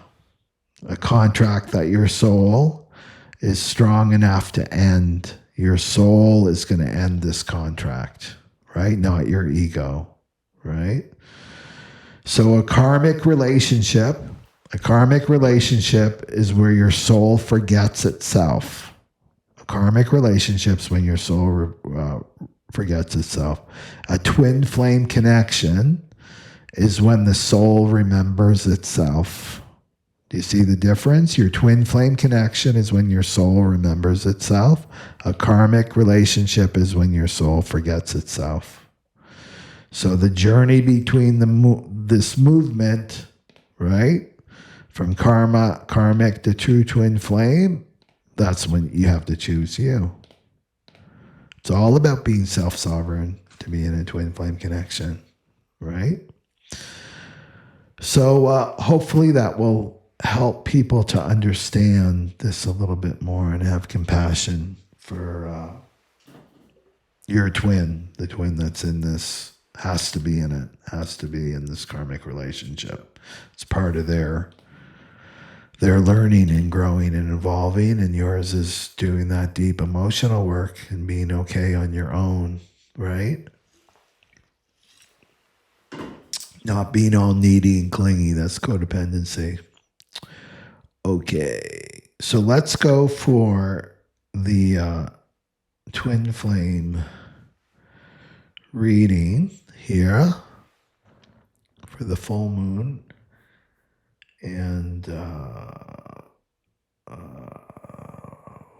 we go. Okay. So hopefully I'm going to timestamp the karmic spell, but if you're here for the twin flame reading, please watch that because it's directly connected to the twin flames in this reading. Okay, let's look at this. The spell of the karmic field. Right? What's the spell of the karmic field for the twin that's in the karmic relationship? Well, the 3 of Cups reversed and the 7 of Cups. And so this is interference. This so echoes the fractal reading too. This is interference. It's third party. It's triangulation. It's gossip. It's social pressure. It's the wrong crowd. It's the karmic crowd, the tribe. So the twin is surrounded by people who pull them off of their path. They're surrounded by people that pull them off their path. They're friendly, family who energetically benefit from the karmic dynamic. You're not the twin.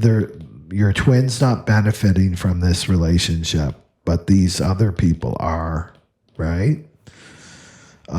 So of course they don't want them to rise in their power, right? As your twin flame. So they're karmic partners. 3 of Cups reversed also says that their karmic partner is distorting their perception. They can't clearly see because they're seeing the world, the people around them, everything through the karmic's eyes. They're not seeing through their own soul, right? The soul is like asleep. It's part of being in the karmic field. Social conditioning too. A tribe telling them who they should be. A tribe encouraging this part of them that's inauthentic, that's not true to them, right? Completely denying their own authenticity. And this is the spell. That's the spell. So their aura is not their own. Your twin's aura is not their own. And then the Seven of Cups, that's the illusion, right? The illusion card. This is fantasy. It's confusion. It's projection. It's delusion. It's emotional intoxication. It's seeing through a haze. It's false choices. And this is the karmic dream world. This is the dream that they're in. They're just in their karma. They're in their karma. And so this is the tunnel, right? They can't see clearly, right? They can't see clearly. It's the tunnel. So they're seeing you, right? Your twin is seeing you through the karmic sphere, right? So if the karmic's all logical, then of course they're not going to see the spiritual connection. And it's going to be like, oh, that person's crazy, or they're delusional. She right ungrounded. You shouldn't be spending any time with them or whatever, right? That's the fear. So they see you through the karmic sphere. But the twin recognizes the soul in the other. That's why they're twin flames, right? They each can see the soul in the other. They can see the soul. That's what's drawing them together, is the soul. Okay. Because they're half of mirrors, right? They're the half, the two mirrors of one another, the twin flames. Okay, so this is the spell of the karmic field that they've been in. And then this is what their soul is awakening to beneath the spell. What's going on beneath the spell here? So 9 of Cups reversed and the Emperor. So their soul knows that their karmic union is not wish fulfillment. They know that their karmic relationship is not their wish fulfillment. They know that this isn't my dream and my happiness, right? They know this doesn't fulfill me. They know this isn't real happiness, and this is not the life I wanted. They know that this now. This is what's underneath the spell that's surfacing. And this is emotional disillusionment, like being like emotionally numb, like cut off, depressed, right? So this is the karmic fantasy is starting to crack here. And then the Emperor, the soul is awakening to their true masculine for direction, the true masculine energy. It's not reversed, right? It's upright, the true Emperor. So this represents sovereignty. It represents self-respect, self-worth, boundaries, your actual power, your inner authority, and their real divine counterpart, which is their twin. Right? Seeing that in their twin, the divine masculine.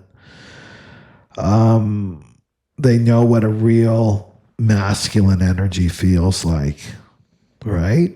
And divine masculine energy is solid. It's the mountain, right? The divine feminine is the ocean, and you can look at it like that.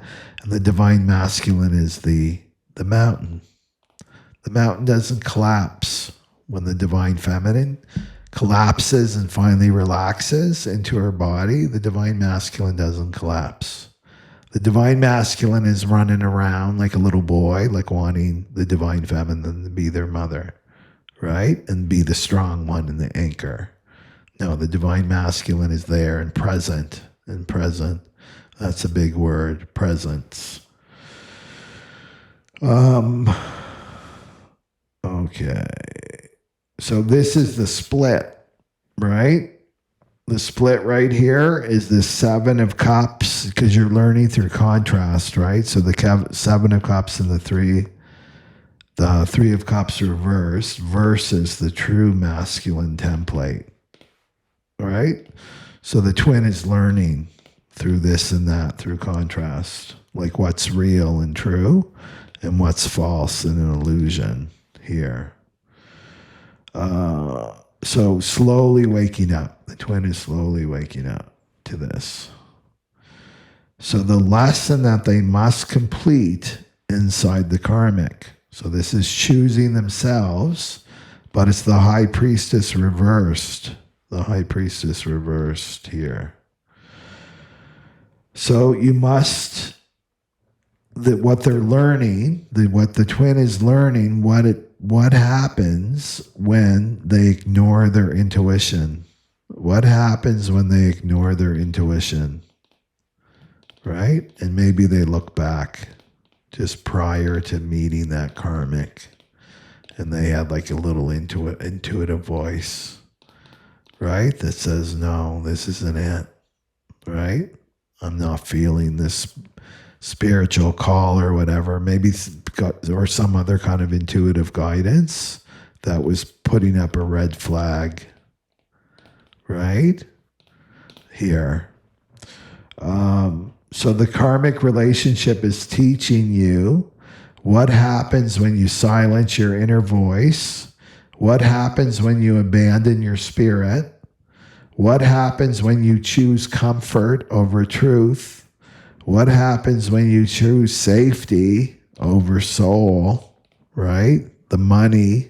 Oh, this person looked really, really good on paper, and money and security over the truth of your soul. You're learning that. And what happens when you betray your own inner knowing?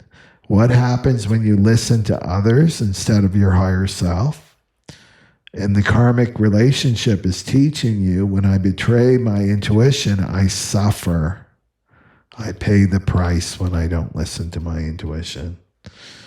Right? So this has to be completed before you can awaken. Right? And the high priestess, the King of Cups, remember the King of Cups? The King of Cups is a defined solar plexus, and that's emotional mastery. They're here to do, that twin is here to do the emotional mastery work. The high priestess is the open solar plexus. The open solar plexus, when she masters that, strengthens her body, strengthens her nervous system, releases all the emotions she's taken on since childhood, right? She's sponging and absorbing all of that. And then the refusal to absorb any more emotions that aren't hers, right? That's the high priestess. Okay. So what's your role as the counterpart? What's your role as the counterpart right now that's watching? So your role is to be the spark, to be the inspiration, the open field of possibility. So you stay open. So you're the messenger, divine feminine, you're the messenger, you're the fire, the vision, you're the phoenix, right? You're ignition, you're not waiting. No, you're not waiting. You're just being the phoenix. This is the frequency of newness. It's the one who shows what's possible, right? Very, very open.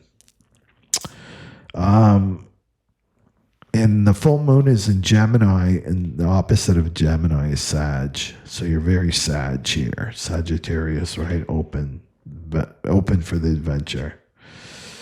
The one who stands at the light at the end of the tunnel. Right? Maybe you've done a lot of work. You're just at the end of the tunnel, right? Standing there. So the Page of Wands says, don't contract, stay open, inspired, stay youthful and curious. Doesn't matter what age you are, youthful and curious, and keep your flame alive, right? So you're the counter field. You're not the rescuer. You're like the lighthouse. You're not running out and trying to save the ships, right? You just stay in your light. You stay in your light. And this is what is called of you, right? To stand in your light. So what does the full moon trigger next? Two of Swords. I was talking about that. Two of Swords reversed. Eight of Cups reversed. And the Four of Wands right here. And the Ten of Cups. Forgot about the Ten of Cups there. So this is saying the Two of Swords. So what happens? What is the full moon triggering next? These four cards popped out. So Two of Swords reversed. This is the blindfold. It's coming off. The karmic spell is releasing. The indecision starts to break, right? Your twin starts to see clearly, right? So this reversal, this stops the karmic. Seven of Cups reversed here, right? That stops this. This, like, I can't see. It's all an illusion. I'm under this karmic spell. No, this stops it. And then the spell, right, stops the spell. And then the Eight of Cups reversed is I tried to walk away from my twin. I really tried. I tried to cut cords. I tried not to think about them. Tried to push it away, right? It's done. It's over, whatever. That was weird, right?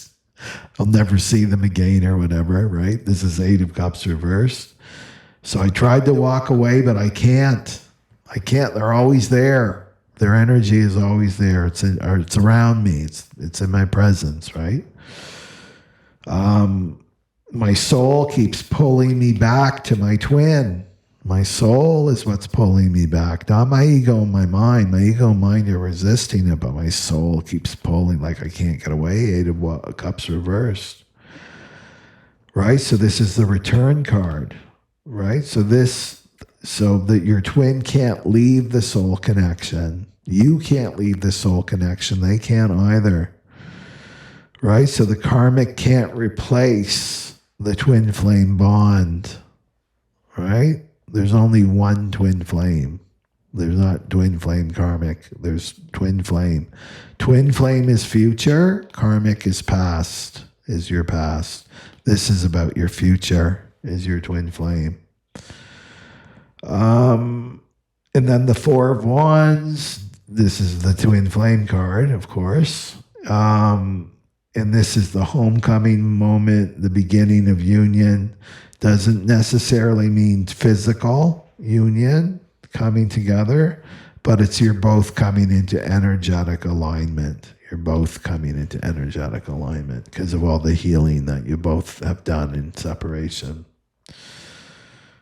And then the Ten of Cups. This is the twin flame destiny card, is the Ten of Cups. And this is emotional fulfillment, right? It's true partnership. It's soul-led. It's soul-led love right here. So this is the real timeline, and this is the outcome when the karmic spell breaks here. And so the other two cards here are let me just get this out of the way. This is the shadow. So the shadow card. What fear blocks the union for both? Three of Swords and the Nine of Swords. So this is the fear of heartbreak. The Three of Swords, fear of heartbreak, and fear of mentally spiraling. So this is the fear of being hurt again. It's the fear of abandonment. It's the fear of repeating the past.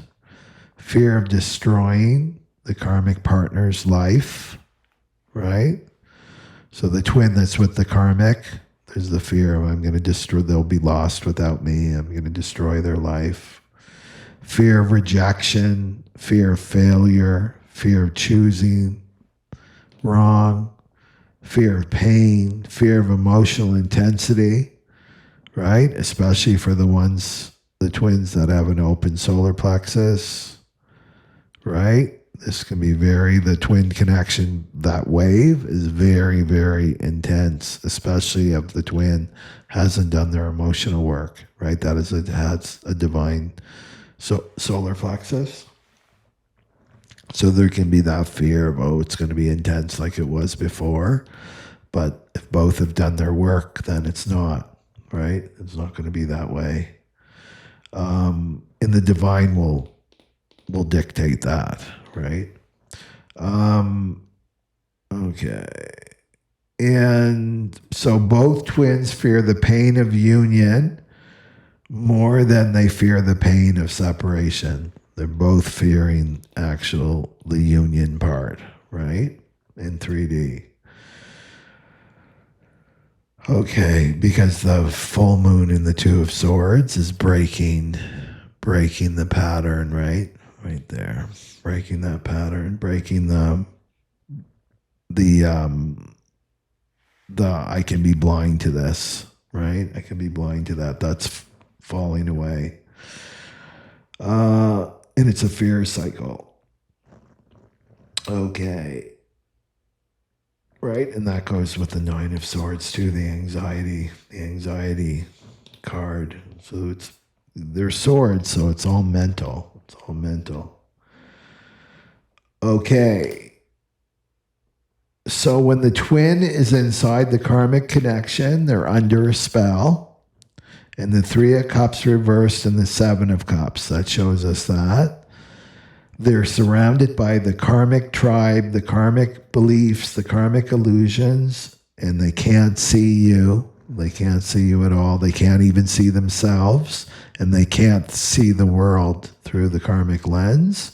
But underneath the spell, their soul is waking up, right? That's the Emperor, and they can see their karmic is not fulfillment. There's no future. They can see there's no future with this karmic. And the karmic lesson is to learn what happens when they ignore their intuition. Okay, so that's a good question to ask yourself. What happens when I ignore my intuition? What happens when I ignore my inner voice? Right? Start to write about that and reflect on it. So your job that's watching, you're not here to pull them out of the karmic spell. Your job is to stay in your inner fire as the Page of Wands and keep doing your work, like your emotional work. Remain open, inspired, and aligned. And the full moon brings clarity with the Two of Swords reversed. And it shows that they can't walk away from the soul connection, right? It's impossible. And it pulls them back towards you, right? The Four of Wands, it pulls them back to union here, to this energy, at least, right? You both come into alignment with the Four of Wands there. And then the long-term destiny, here is the Ten of Cups. And the only thing that's in the way is fear, right? These two, fear of heartbreak, fear of the intensity, and fear of choosing wrong, making the wrong choice by choosing your twin. But the full moon will break the fear. So this is the beginning of the unraveling of the karmic spell. That's what this says. So let me know if you can relate. Are you relating to these readings? Right? Okay, so that's what I have for you. And you can I post daily. I hope you're on my, if you haven't subscribed to my channel, like please subscribe to my channel. And like really helps too. That's like you throwing some coins at me, some shekels, saying you like my video. That would really be helpful. And then you can follow me on Instagram. I don't have a lot of action going on Instagram, but I keep posting for some reason. And then YouTube, that's where all the action is, on the community tab, because you can comment there too. And then I'm on Telegram too. So I post daily about the transits. And then I have a free newsletter that comes out once a week. Okay. So I hope you have a good day and keep on keeping on, because 2027 is coming soon. Okay. Satnam Aloha, everybody.